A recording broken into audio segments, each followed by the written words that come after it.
fuck, it's cold. It is so cold. My hands are like red and raw because it's so cold. Ah! Boo guys, it's Blaze. Happy Halloween. I am doing this dressing up the day before Halloween so I can get everything ready and done for Halloween, and I can also relax and enjoy my Halloween instead of being stressed out on Halloween because it's my favorite day of the year. Sit back, enjoy. Hopefully you enjoy this. Get ready with me. So every year since 2012 minus 2013, I go as something related to Edgar Allan Poe. If you guys have been with me, you guys know this. I've been everything from The Raven to Edgar Allan Poe to Telltale Heart to Virginia Clem Poe. Basically a lot. I thought about it for months of what I was going to do this year. And I settled on The Devil in the Belfry. That's what we're doing today. However, I'm not going to, they describe what the devil looks like. And he's all dressed head to toe in black. And I was like, I don't want to do that. I mean, I obviously do. Black is my favorite color.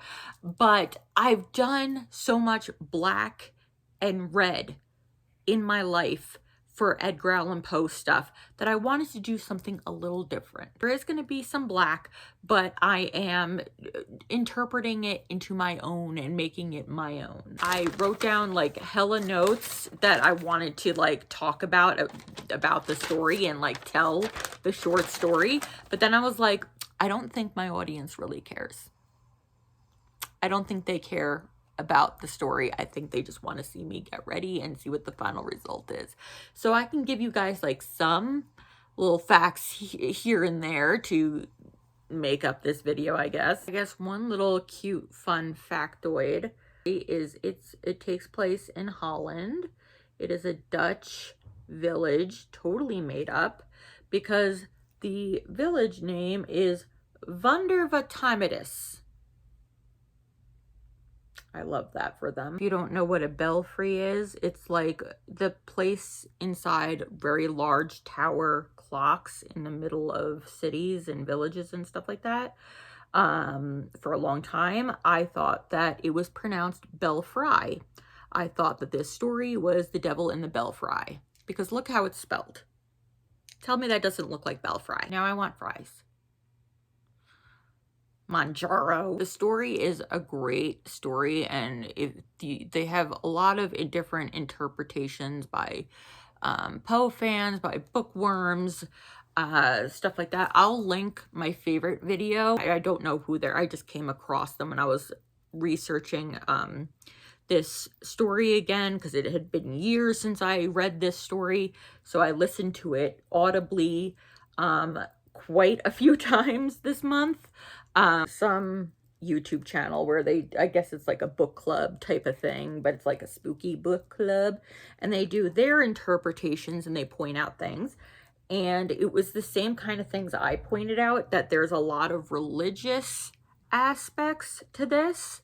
And I see, they didn't mention this, but I see a lot of political aspects to this. And unlike his other works, Poe's other works, this is a satire. It's not supposed to be spooky or creepy. It's supposed to be funny. However, I don't really see it as a satire. I do see it as creepy. I mean, some parts are funny, but like people are like, if I wasn't told this was Edgar Allan Poe, I wouldn't know. And I'm like, fuck, I would. It's the same language.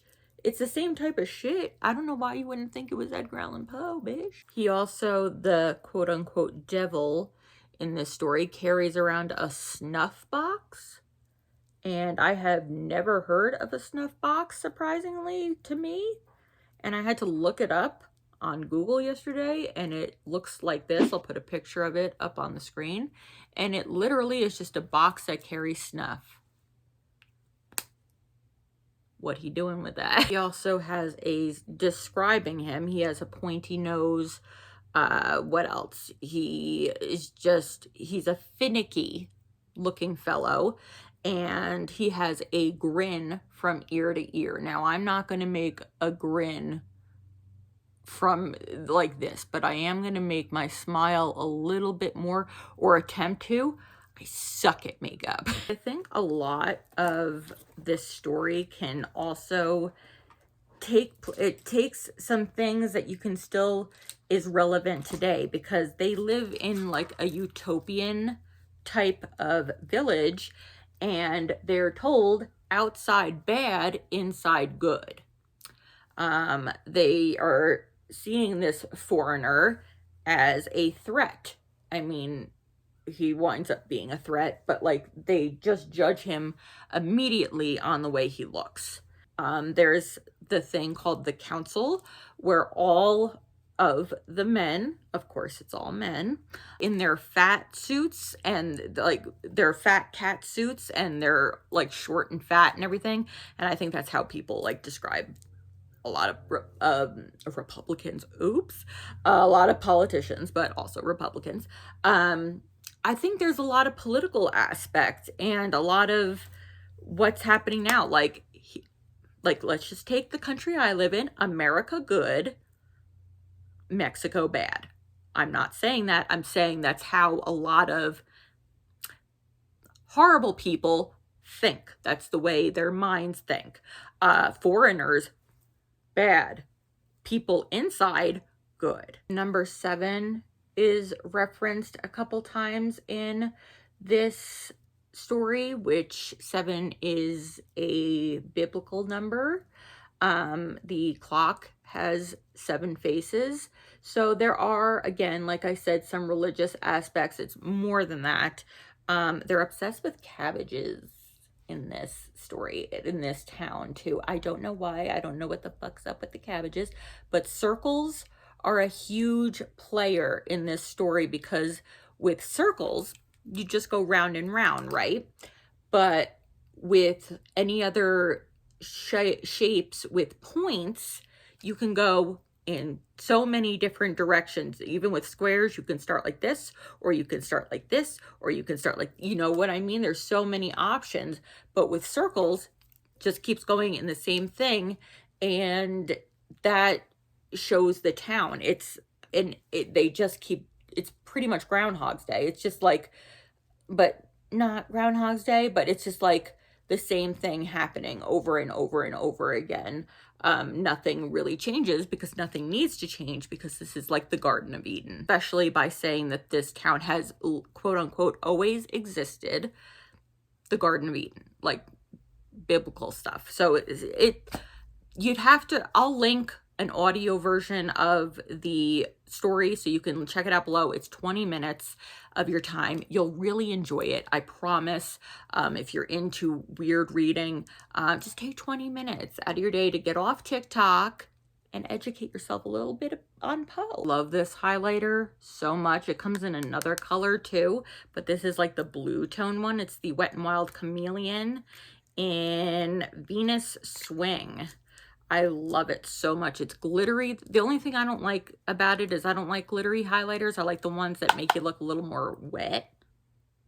But my mother did request that I add some sparkle to this, just like a little sparkle to this look, because I wasn't planning on doing that, but I'm going to do this, and I'm going to put a little bit of glitter on my eyes. And when I say little bit, I'm probably going to overdo it, because hello, it's me.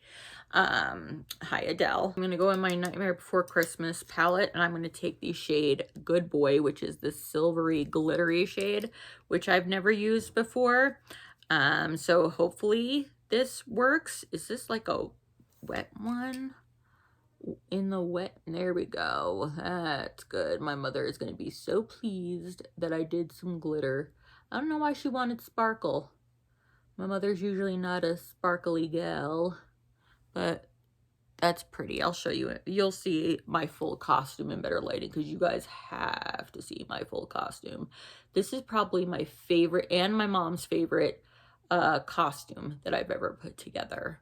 A new black eyeliner for that, just specifically for this, because I was like, I need this and I need it to be good. And I asked Google what was the top drugstore pencil liners, and the first one to come up was the Maybelline New York Tattoo Studio liner, and I got it in Deep Onyx. So we're going to be using this a little bit. All right, let's see how this, like, very subtle, but it's good, I guess, but that's not what I needed this for specifically. Oh, that looks kind of cute. Don't really know what I'm doing here. Okay, so we're just going to pray to the goddess that this comes out the way I envisioned it.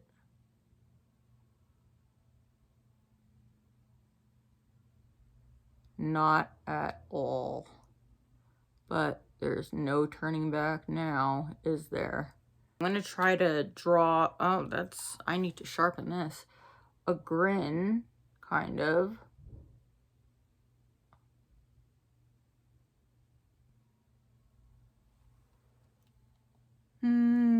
That's all right, I guess, but it's going to be taken over. I'm using the Wet n Wild Catsuit in Goth Topic.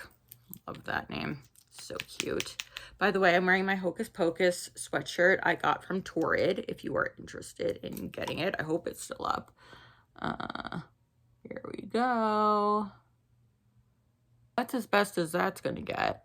It looks awful. I did a lot off screen because I just didn't want to take up the time. I'm going to give myself some black freckles here because I think freckles are adorable, even though this is a Halloween costume and it's supposed to be creepy because I am supposed to be the devil. Whatever. The devil may have freckles. You don't know. Gingers have freckles. They belong in hell. Just kidding. If you're a ginger, we love you. But seriously, grow a soul. Now on to everybody's favorite part. My favorite movies that were new or new to me, and my least favorite movies that were new or new to me. So I'm first going to start with, I read 3 spooky books last month and this month. I wanted to make it my goal to read 3 books, horror or horror genre, and I did it. I read Suicide Forest, The Widow, and Stranger in the Woods. All 3 were good for different reasons. Suicide Forest had relatable characters. Like, it sounded like how people their age would talk, and I really appreciated that. The Widow was straight up horror, like classic horror. You know, I don't want to give anything away just because, in case people want, oh, that's my eyebrow ring, just in case people want to read it. And Stranger in the Woods had the best twist and most sympathetic characters. I'll say that. But all 3 were really good. Let's go with the worst movies first, because there was only 2. I didn't watch very many bad movies, and I tried so hard to find bad movies. Couldn't find that many. So first was The Woman in the Yard. I think the story was good. I think the actors were great. However, I think it was executed very poorly. Did not enjoy it. Would not watch it again. Until Dawn. I know it's like based on a video game that like people love. However, the movie was terrible. Terrible acting, terrible everything. Terrible story, just awful. Everything about it I hated. And lastly, The Woman in Black 2. The first one was okay. Second one, the only good thing about that movie was it was starring the actress who plays Mariel in The Great, and she's one of my favorite characters in The Great. So that was the only positive I took out of that. The best movies, and I'm saving one for last because it has a little explanation to it. VHS Halloween. Bitch. You guys know how I feel about my VHS anthology movies. Oh my God, the first 2 are my favorite, okay? Nothing can beat the top 2. However, when VHS Viral came out, everybody was throwing shit at their TV, including me, because what was that abomination? A few years later, they came out with more VHSs and they redeemed themselves, especially for VHS Viral. However, VHS Halloween was fantastic. It was creepy. It was terrifying. It was hilarious. Everything you need in a weird movie. It was so good. It's definitely my third favorite. Beautiful. Bring Her Back. So good, so heartbreaking, so strange, and I love that. I love that. It's such a good movie. If you can, I love A24 movies. I'm just one of them A24 snobs. But if you like those kinds of movies, watch the trailer. You'll thank me. Totally Killer was so funny, and I just enjoyed it. If you need like a funny horror movie, watch Totally Killer. Companion. Wonderful. If you have not been like spoiled, don't watch the trailer, okay? If you haven't seen it yet. Ew, my lipstick got all over my fingers. Don't watch the trailer. Don't read about it. Don't read the synopsis. Nothing. Just watch the movie and it'll be great. And lastly, They Live. Now, if you watched my short on opening my Spirit Halloween blind bags, I got if you haven't, go watch it. And I told you to read the comments. I got a They Live character, and I'm a horrible horror movie fanatic. I never watched They Live. I knew about the movie. I just never cared to watch it. So I said, once I opened him and I got him, and I was like so disappointed. I was like, that's the last one I wanted. I did not want that. I wanted Tiffany or Chuck. I watched They Live that night. And I was in my living room alone watching They Live. And I was like, okay, this is a really good movie. Like, this is sick. This is tight. And then they got to the part where Roddy Piper, rest in peace, says the famous line, "I'm here to chew bubblegum and kick ass, and I'm all out of bubblegum." Please don't. You're wearing makeup. You don't want to mess up. You've already messed up so much. As you guys know, I had a late boyfriend, Michael. Rest in peace. Here's his tombstone. And here's what's engraved on top. It's that quote. I did not know that quote came from They Live. I knew it came from Roddy Piper. I did not know it came from that movie. I cried so much.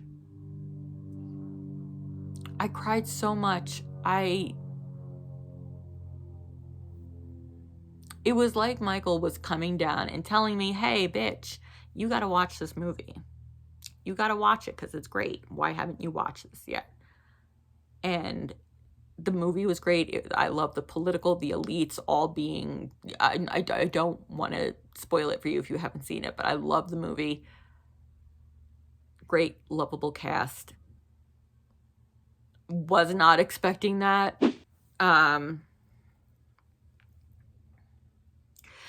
So, I'm going to be using these lashes from Ione. It's the Natural Cat Eye Light. What did you guys dress up as? If you dressed up as anything this year.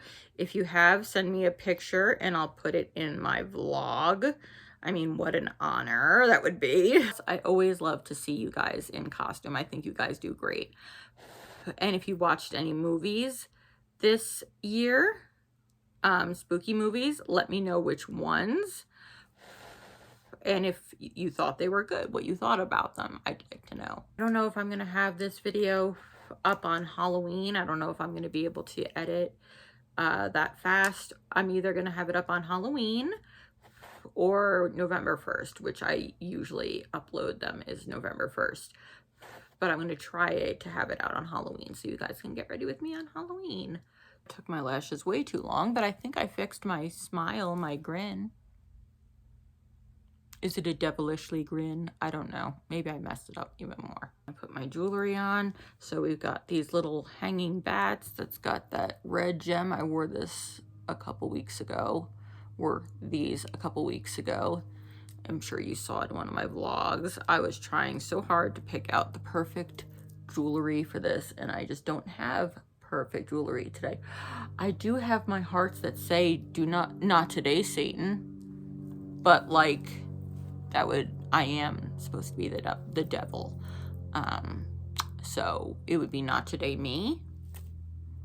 Honestly, I can relate. I've had this since 2011 or 2012. A lot of people get offended when I wear this. It's St. Peter's cross. It's actually not satanic at all if you just do a quick Google search. But people think it's satanic, so why not go with what people think, you know? And I think it's cool. I think St. Peter was a rebel for doing this, and yes, I'm just trying to kill time because I can't get this necklace to freaking close. Here, did I get it? Did I get it? I think I got it. Woo! Boom. Yes, full costume on except my shoes. So Amazon, Hot Topic. This is actually not a costume, it's just for us Gathy galleys. I said Gathy, I meant Gothy. My shoes were thrifted for $8. What a steal. I'll show you the full costume right now. Okay, so this is my full outfit. It actually has skulls embroidered into this. I think that's super cute, and this isn't a costume. I got this at Hot Topic. It's actually for the goth girlies. I think I already said that. But here is my full outfit. Heels on. I almost never wear heels, but hey, I think it is a cute outfit. Look like Lord Corliss without the beautiful skin. Anyway, that is it. Thank you guys so much for watching my Get Ready With Me Halloween edition 2025. Hope you guys have a safe, happy, healthy, wonderful Halloween. Make sure to check your candy. We'll have a Halloween vlog coming up next, probably. I'll speak to you guys soon. If you would be so kind and you'd like to, go over there, kiss the subscribe button. It'd mean a lot to me. See my smile? Till next time, my wicked ones. Stay wicked. Boo!